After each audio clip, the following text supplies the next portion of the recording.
Here's Donald Trump. Let's play a couple of these Donald Trump back-to-back gems. Did you know that Donald Trump not only saved the oil industry, he created it? Obviously. Yeah. With his blubber. To hold the convention in Jacksonville with all this virus spread? Well, we're going to see it built up a little bit, but we're going to do something that will be great. We think we're doing very well. We had some poll numbers a little while ago that are great. You know, it's the same story. It's suppression polls that we had in 2016, phony polls, fake news, phony polls, same thing. And we're doing very well. We're doing well in Georgia. We're doing well in Texas. I read where I was 1 point up in Texas. I'm not 1 point up in Texas. We're many points up. I saved the oil industry. 2 months ago, I saved the oil industry. There would have been, I created it. We became number one. We have millions of jobs. And we saved it, so Texas is not going to have to let go of millions and millions of people. Oklahoma, North Dakota, many states. We're at $40 a barrel, and yet you can buy gasoline for under $2. Nobody's ever seen like that. So we have the biggest energy in the world. We're number one in oil, as you know, oil and gas by far. We're now number one in the world. And we would have had millions of people out of work. I saved it. And then they say I'm leading by 1 point in Texas. They said, you know what's interesting, Nomi? You tell me. I know you're not a psychiatrist or a psychologist. My understanding is you're not a doctor in any way whatsoever, but you are someone who talks to other human beings. Mm-hmm. If I ask you about Jacksonville, Florida, and the RNC convention, what's going on in your mind if you spend the rest of the time talking about how you're actually up more than 1 point in Texas? What might be your anxieties? Is that an insight into your anxieties, perhaps? I mean, Florida does happen to be the worst place on the planet right now to go in terms of the pandemic. And I'd be concerned that I'd be losing in Florida. And I think that a convention there, even with the people who might die as a result of going to the convention, could potentially affect the numbers in Florida, because it's all about polls. But you've just talked about Florida, and I asked you about Florida. But if you pivot immediately to Texas and Oklahoma, do you think that maybe on his mind he's a little bit worried about states that should be like completely out of the question for Joe Biden or the Democratic nominee to win? I mean, Oklahoma and Texas shouldn't even be on the table. Of course, but with that being said, they're still having a convention. So I know he's trying to distract away, but subtext here is maybe they're not going to have the convention.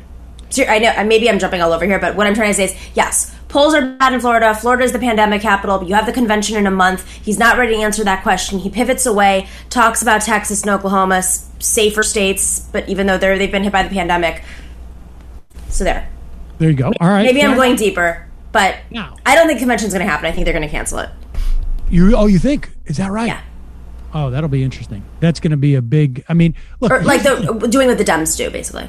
They may cancel the convention, and with the hope that like nobody will remember how they were, sort of like so bold in talking about the convention and the implications of it. And it's also equally possible that people will not remember when Donald Trump said multiple times, we don't need testing. I don't want testing. We fired the czar of testing. Testing just gives you more cases, and we don't need that. And it's a huge mistake to pivoting to like, well, the reason why we don't have testing is, of course, because the last president was not American. His name was Barack Obama. Here is Donald Trump responding to the question about testing. President Trump, you've said many times that the number of coronavirus cases is going up because testing is increasing. That's right. Do you acknowledge that it's going up for other reasons too? For example, that it's actually spreading? And what are you going to do to stop the spread? Well, you know that we have one of the lowest mortality rates anywhere. If you know, Biden and Obama stopped their testing. They just stopped it. You probably know that. I'm sure you don't want to report it. But they stopped testing. Right in the middle, they just went, no more testing.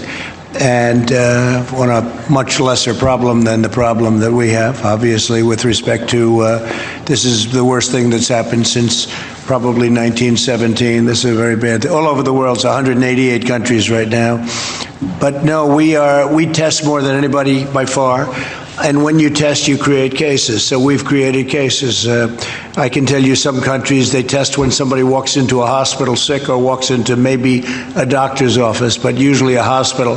That's the testing they do, so they don't have cases. Whereas we do, we have all of these cases. So, it's a double-edged sword. At the same time, we have the lowest mortality, or just about the lowest mortality in the world. We're doing a great job. We're doing very well. Yeah.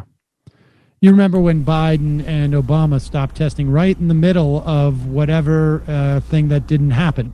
Yes. They stopped. They were president last year. I don't know if you know that. Was he talking about SARS? Or he may be talking about SARS or something like, or MERS? The Benghazi break.